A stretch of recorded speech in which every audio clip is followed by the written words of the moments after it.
আজকে আমাদের আলোচনার বিষয় হচ্ছে এফপিএস, ফ্রেম পার সেকেন্ড।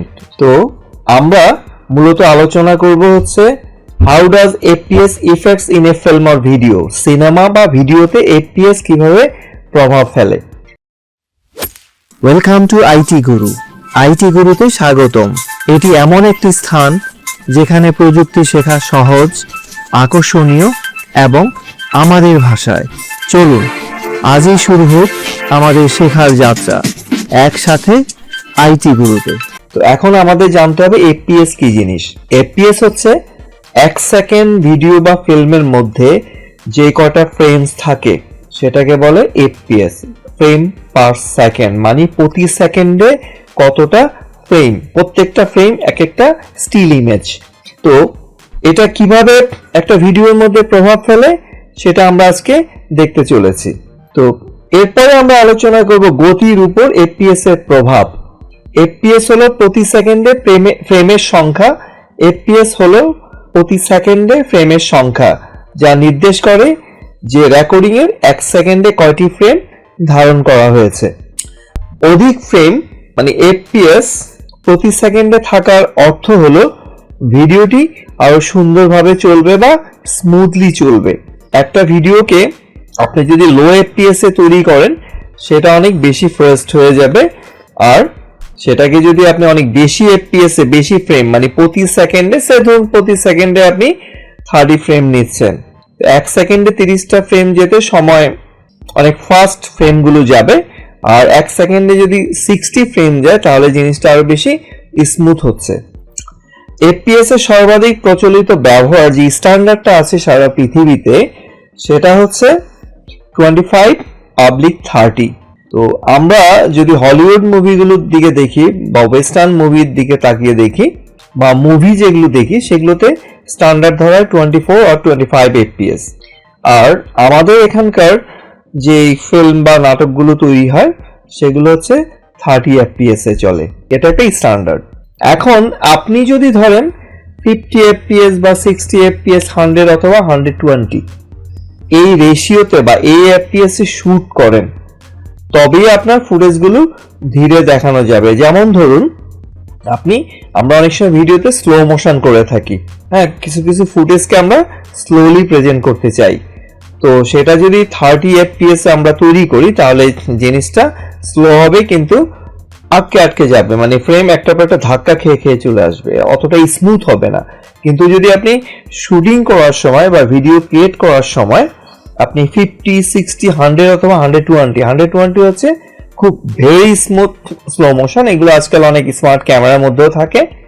তো অ্যাটলিস্ট 60 বা 50 এফপিএস, যেমন কিছু ক্যামেরা 50, কিছু ক্যামেরার সেটিংটা 60 এফপিএস এ থাকে, তাহলে আপনি এখানে একটা স্মুথ ফুটেজ পাবেন। এবং যেটাকে স্লো মোশন করলো অতটা মানে 30 এফপিএস এর স্লো মোশন আর 60 এফপিএস এর যে স্লো মোশন আছে সেটার মধ্যে স্মুথনেসটা পরিলক্ষিত হয় আর কি। অনেক বেশি স্মার্ট দেখাবে সেটা হচ্ছে স্মুথ দেখাবে সেটা হচ্ছে 60 বা 100 এফপিএস আর 50 এফপিএস। আমাদের দেশে মূলত পাল ভিডিও ফরম্যাটে আমরা শুট করি, এটা হচ্ছে এশিয়া রিজনের জন্য। আর ওয়েস্টার্ন রিজনে এটা ইউজ করা এনটিএসসি ফরম্যাট। এগুলো actually broadcast format like television, হ্যাঁ, বা আদার ব্রডকাস্টিং যে মিডিয়াগুলো আছে সেখানে ইস্ট এশিয়া এবং এশিয়ার মধ্যে এটা পাল একটা ফরম্যাটস। আর এটা হচ্ছে এনটিএসসি যেটা ইউরোপ এবং আমেরিকা রিজনের জন্য ইউজ করা হয়। তো এখানে মূলত যে এফপিএসটা ইউজ করে সেটা হচ্ছে 25, 50 আর 100 এই বিভিন্ন ধরনের ফ্রেম রেটে এটাকে শুট করা হয়ে থাকে, যেগুলো আমি একটু আগে বললাম।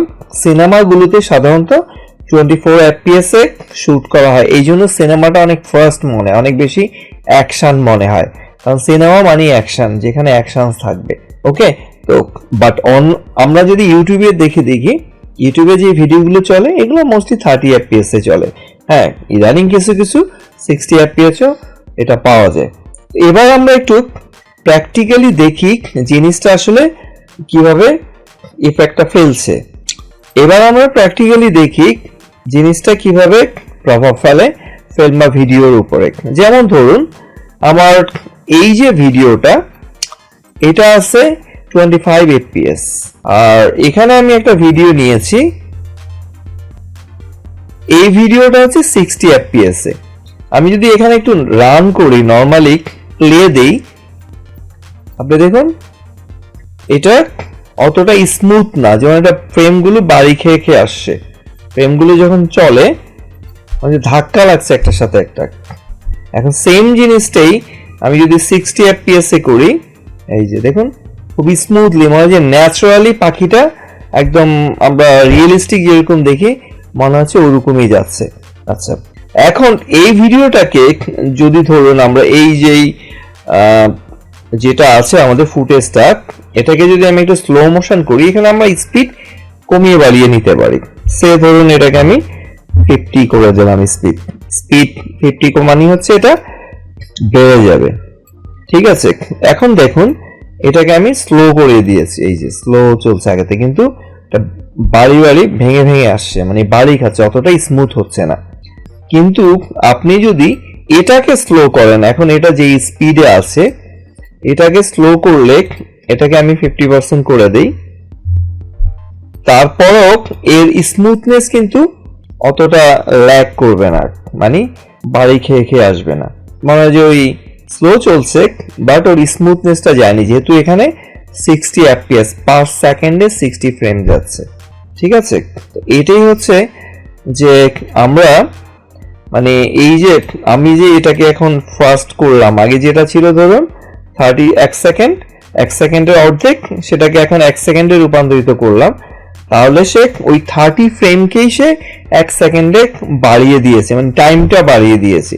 ফ্রেম কম থাকার কারণে এখানে যেটা হচ্ছে স্মুথ ভাবটা আসছে না।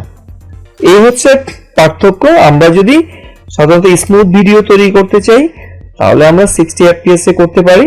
আপনি ইউটিউবে দেখবেন কিছু ভিডিওতে ভিডিওর শেষে একটা অপশনস আছে, সেই অপশনে দেখবেন 60 fps, ওকে, মানে 1080p এর যে ভিডিওস গুলো আছে, কিছু আছে 60, কিছু আছে 30, দুটোর মধ্যে দেখবেন যে যেগুলো 60 fps আছে ওগুলো যতটা স্মুথ, বাট 30 fps এরটা অতটা স্মুথ না, ওকে।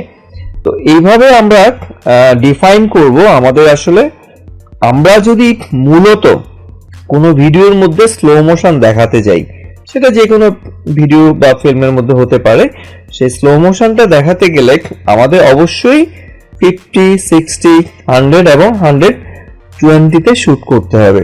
তাহলে আমাদের যেটা হবে কি, স্লো মোশনটা খুব স্মুথ হবে। আর যদি সেটা 30 fps এ করি তাহলে সেটাকে আমরা স্লো মোশন করতে পারবো, বাট ওটা অতটা স্মুথ আসবে না, দেখতে বাজে দেখাবে বা কোয়ালিটি লস করবে, যেহেতু সে ডিউরেশন বাড়িয়েছে কিন্তু ফ্রেম কম, যার ফলে একটা ধাক্কা লেগে লেগে আসবে জিনিসটা। তো আশা করি ভিডিওটি ভালো লেগেছে, আর যারা আগের ভিডিওগুলো দেখেননি তারা অবশ্যই প্লেলিস্ট থেকে সেগুলো দেখে নেবেন, আর এই ভিডিও ডেসক্রিপশনসে প্লেলিস্ট এবং এর প্রিভিয়াস ভিডিও লিংকস দেওয়া থাকবে। আর আপনাদের যদি কোনো মতামত বা ওপিনিয়ন থাকে তাহলে অবশ্যই কমেন্টস করে সেটা জানিয়ে দিবেন। তো ঠিক আছে, আজকে এই পর্যন্তই। শিখতে ভালো লেগেছে? তাহলে একটা লাইক দিন। আপনার একটি লাইক আরো অনেককে সাহায্য করতে পারে। আপনার মতামত, প্রশ্ন বা নিজের টিপস থাকলে কমেন্টে জানাতে ভুলবেন না। আপনার কথা শুনতে আমার ভালো লাগে। যদি আপনি বিশ্বাস করেন যে শেখা মানেই ক্ষমতায়ন, তাহলে সাবস্ক্রাইব করুন এবং বেল আইকনটি অন করে নিন। চলুন এমন একটা ভবিষ্যৎ গড়ি যেখানে প্রযুক্তি সবার জন্য শেখার সুযোগ তৈরি করে। ভিডিওটি শেয়ার করুন এমন কারোর সাথে যে শিখতে চায়। চলুন একসাথে এগিয়ে যাই।